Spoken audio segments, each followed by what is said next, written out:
बिस्मिल्लाहिर्रहमानिर्रहीम अस्सलाम वालेकुम। सुप्रीम कोर्ट ऑफ पाकिस्तान में आज जस्टिस मंसूर अली शाह की सरबराही में 2 रुकनी बेंच ने लंका ढा दिया है। इंतहाई आम समात हुई है जिसमें बड़े ज़बरदस्त किस्म के दलाइल हुए हैं। मामला 26वीं आईनी तरमीम से होता हुआ फुल कोर्ट की तरफ अब बढ़ रहा है। आज जिस तरह जस्टिस रिटायर्ड शहद जमील एडवोकेट ने दलाइल दिए हैं और फिर मुनीर मलक ने जो दलाइल दिए हैं, अब तो जस्टिस याहिया अफरीदी को छोड़िए, जस्टिस अमीनुद्दीन खान की जो कमेटी है उसको भी अब उड़ाया जा रहा है। इंतजामी साइड पर जुडिशल आर्डर को जिस तरह से जो है वो उड़ाया गया है और फिर बेंच बार बार आपको इल्म है उनको तब्दील किया गया है, उनको तोड़ा गया है, उसके हवाले से आज की ये समात इंतहाई आम है। जस्टिस मंसूर अली शाह लगता है कि मुकम्मल तौर पर डट गए हैं। मैं तफसील आपके सामने रखता हूँ चूँकि आज अटारनी जनरल ऑफ पाकिस्तान भी पेश हुए हैं मंसूर अवान, तो मैं तमाम जो डिटेल्स हैं वो आपके सामने इसके अंदर 1 बाय 1 जो है वो रखूँगा। 9:35 पर ये मुअज़्ज़ज़ 2 अरकान जो हैं यानी जस्टिस मंसूर अली शाह और जस्टिस अकील अब्बासी वो जो है वो कमरा अदालत कोर्ट रूम नंबर 1 के अंदर आए। पहले उन्होंने 15 मिनट तक जो मुख्तलिफ केसेस हैं 20 मिनट तक उनकी समात की, कुछ पिटिशन्स थी और उसके बाद 9:55 पर उन्होंने जो है वो इस पिटिशन को टेकअप किया जो एक तौहीन अदालत की अब बाकायदा तौर पर कार्रवाई बन चुकी है। नदर अब्बास जो एडिशनल रजिस्ट्रार हैं वो भी आज पेश हुए। कल जिनको OSD बना दिया गया था तो उस पर आज लगता है कि जो जजेस हैं उनके जो एक्सप्रेशन है वो ये थे कि ये अच्छा नहीं हुआ, आपको जो है वो हटा दिया गया है। मतलब उनका कहने का यही था कि आपको कुर्बानी का बकरा जिस तरह कहा जाता है वो बनाया गया है, लेकिन हम ये नहीं चाहते थे। हम चाहते हैं कि आप जवाब दें। तो उन्होंने रिटर्न सूरत के अंदर कहा गया कि कल तक आप जवाब जो है वो जमा दे दें तहरीरी तौर पर। तो उस उनके साथ जस्टिस मंसूर जो है वो जो मंसूर अवान है अटारनी जनरल वो पेश हुए। उन्होंने 2 जो अदालती मुआवन कल मुकर्रर किए थे मखदूम अली खान एडवोकेट और हामिद खान एडवोकेट, उन पर एतराज़ उठाया और उन्होंने कहा कि चूंकि ये पिटिशनर्स की तरफ से ऑलरेडी 26वीं आईनी तरमीम के अंदर जो है वो वकला हैं तो इनको आपने अदालती मुआवन मुकर्रर किया है, तो ये हम इसको जो है वो हम एतराज़ करते हैं। इस पर जो है वो बड़ा मुस्कराते हुए लहजे के अंदर जो है वो जस्टिस मंसूर अली शाह ने कहा कि कोई बात नहीं, आप की जो है वो बैलेंस कर देते हैं, एहसन भून को बना देते हैं, साथ जो है वो सॉरी तो 2 ख्वाजा हारिस को बना देते हैं। अगर आप कहते हैं तो ये 2 अदालती मुआवन वजीर मुकर्रर की। उन्होंने कहा चलें गोल बराबर होगा। फिर अटारनी जनरल बहुत मुस्कराते रहे, लेकिन क्या रेगुलर बेंच सुन रहा था? क्या कमेटी उसे शिफ्ट कर सकती है? ये सवाल जस्टिस मंसूर अली शाह जो है उन्होंने सामने रखा है। रजिस्ट्रार ने एडिशनल रजिस्ट्रार के दिफा में कहा कि ये सब 2 जजेस कमेटी के जो फैसले हैं उनके अंदर हुए हैं। एडिशनल रजिस्ट्रार नजर अब्बास कहाँ है? आज आए हुए हैं, ये बात मैं आपको कर चुका हूं। लेकिन जो आज सबसे आम दलाइल दिए हैं और उसके बाद जो है वो फिर दलाइल दिए गए हैं दूसरी तरफ से मुनीर मलक साहब चुके वीडियो लिंक के जरिए पेश हुए हैं।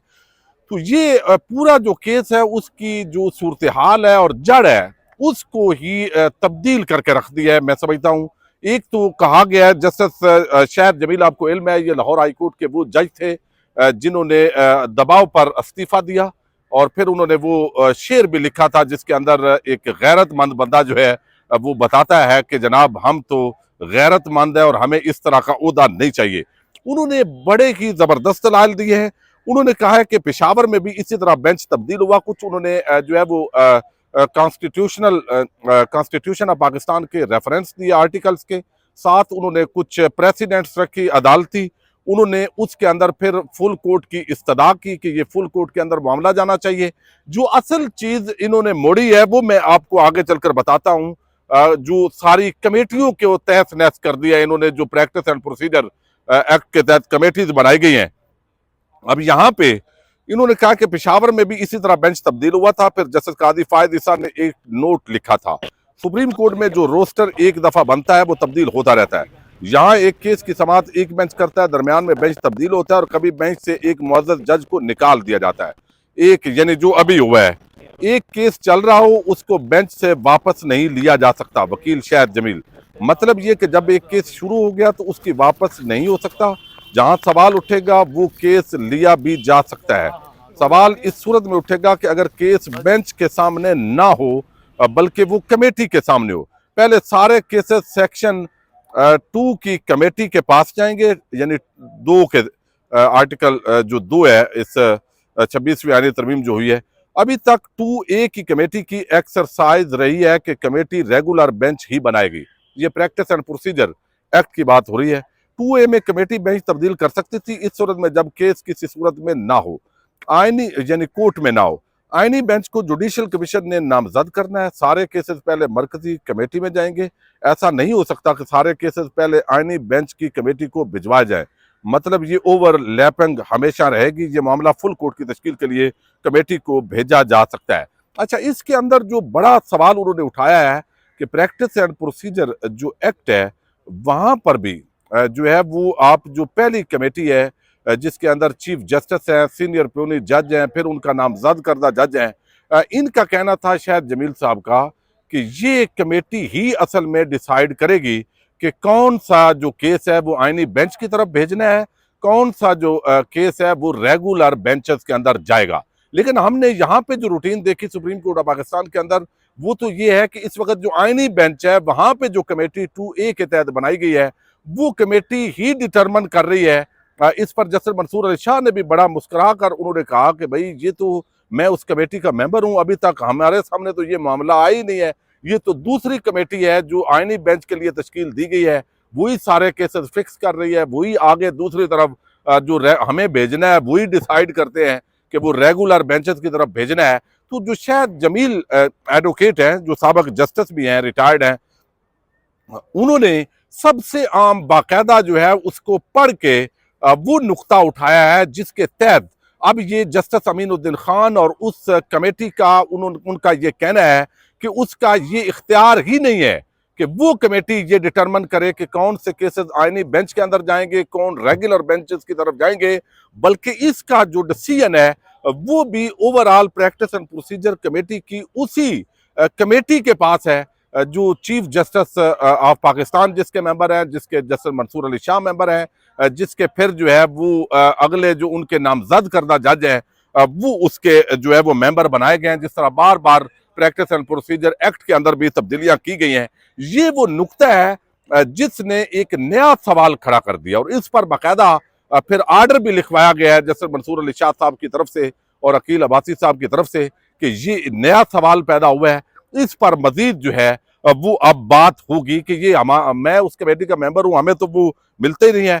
फिर अदालती जो मुआवन मुकर्रर किए गए थे मुनीर मलक साहब जो है उन्होंने भी कहा कि क्या हम तौहीन का केस सुनते हुए फुल कोर्ट का आर्डर कर सकते हैं। ये सवाल जस्टिस मंसूर अली शाह ने उनके सामने रखा। चूंकि अब मामला जो है वो पहले तो ये था कि एग्जेक्टिव एक केस सुन रही है, इनकम टैक्स का वो केस था, फिर जो है वो बेंच 3 रुकनी बेंच सुन रहा था, उस बेंच को तब्दील कर दिया गया, एक जज को निकाल लिया गया। वहां पर सवाल उठाया गया कि जो ये तरमीम की गई है क्या ये हमसे केस इस तरह लिए जा सकते हैं। तो बुनियादी तौर पर जो है वो अब मजीद मामलात आगे तो इन्हें अदालत की तरफ चले गए हैं। तो उन्होंने मुनीर मलक साहब ने कहा कि कमेटी फैसला बतौर दिफा जो है उन्होंने पेश किया। कमेटी इख्तियार पर बिल्कुल ये अदालत फुल कोर्ट आर्डर कर सकती है। आईनी बेंच सुप्रीम कोर्ट की सिर्फ एक सेक्शन है। सुप्रीम कोर्ट आने वाले केसेस को पहले प्रैक्टिस एंड प्रोसीजर की कमेटी को ही देखना चाहिए। 3 रुकनी कमेटी को तय करना चाहिए कौन से केसेस आईनी बेंच को भेजने हैं। यहां पर इन्होंने भी यही बात की है। मेरी राय में कमेटी जुडिशियल आर्डर को इंतजामी आर्डर से खत्म नहीं कर सकती। कल जारी होने वाली प्रेस रिलीज मैंने देखी है, कहा यह गया कि पहले केस गलती से इस रेगुलर बेंच में लग गया था, अगर ये गलती थी तब भी इस पर अब जुडिशियल आर्डर हो चुका।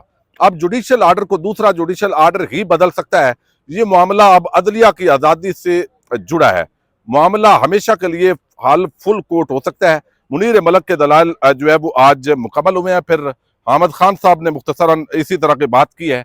अब इस मामले के अंदर जो सबसे आम सवाल है वो ये फिर उसी मामले पर लिया गया है जो इन वकला ने दलाल दिए हैं कि एक तो जुडिशियल आर्डर जो है उसको इंतजामी कमेटी वो नहीं कर सकती। अब इंतजामी कमेटी जो है उसके पास दरअसल वही इख्तियार है जिसके साबका रेफरेंसेस आज इसके अंदर प्रेसिडेंट्स जो है उनके रेफरेंसेस दिए गए कि जो इख्तियार वही है जो पहले एक चीफ जस्टिस के पास होता था, वो केस लगाता था। अब सिर्फ इंतजामी कमेटी के पास वही इख्तियार है कि वो अब समझे एक जज की जगह पे 3 जजेस जो है वो चीज डिटरमन करते हैं। और पहले भी इस पर मलक असद अली केस और फिर बहुत सारे केसेस के रेफरेंस दिए गए कि भाई इससे आगे जब जजेस टेक अप कर लेते हैं केस, तो फिर वो जजेस का इख्तियार है, फिर ये इख्तियार जो है वो किसी सूरत में भी उस कमेटी को नहीं है। और फिर प्रेस रिलीज जारी करना और इस तरह का काम करना, इसको जो है वो कहा गया है कि ये मुनासिब पैटर्न नहीं है। तो इन्हें अदालत केस में बताओ और प्रोसिक्यूटर पेश हो सकता हूं।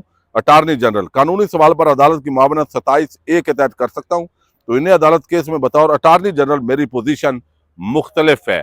तो ये मंसूर अवान ने भी कहा है। तो अब कल के लिए इसको फिक्स कर दिया गया। तो ये मामला अब मजीद आगे जो है वो बढ़ता हुआ दिखाई दे रहा है। हामिद खान साहब ने जो दलाल दिए हैं कि इंतजामी फोरम अदालती अहकामात पर अमल का पाबंद होता है, क्या सुप्रीम कोर्ट किसी केस में 9 रुकनी बेंच बनाने की हदायत कर सकता है?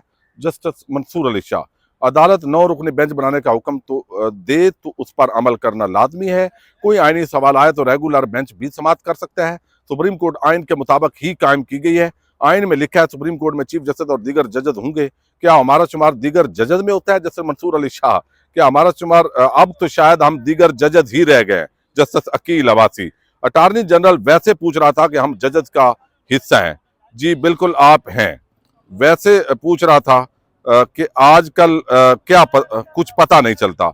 अच्छा, कल तक ये समाअत तो मुलतवी हो गई है, लेकिन इसमें एक जो बुनियादी आज शायद जमील साहब ने भी इसकी बात की, मुनीर मलक साहब ने भी, कि ये अदलिया और जुडिशरी जो है वो कंप्रोमाइज हो रही है। यानी इंसाफ का जो बुनियादी असूल है वो कंप्रोमाइज हो रहा है। तो ये रूल ऑफ लॉ के लिए ये चीजें जो है वो यहाँ पे ज्यादा ओवरलैप कर दी गई हैं। और जो कमेटी जस्टिस अमीनुद्दीन की सरबराही में जो कमेटी फैसले कर रही है केसेस को फिक्स करने की, वो उनका इख्तियार नहीं है, बल्कि वो जस्टिस याई अफरीदी की सरबराही में जिस कमेटी के मेंबर रेगुलर कमेटी है प्रैक्टिस एंड प्रोसीजर एक्ट के तहत, वो उसका ही दरअसल जो है वो इख्तियार है। अब कल की समाअत मजीद जो है वो आम हो गई है, चूंकि उसमें दूसरी तरफ के जो मुआवनीन है वो भी दलाल देंगे। पाकिस्तान जिंदाबाद।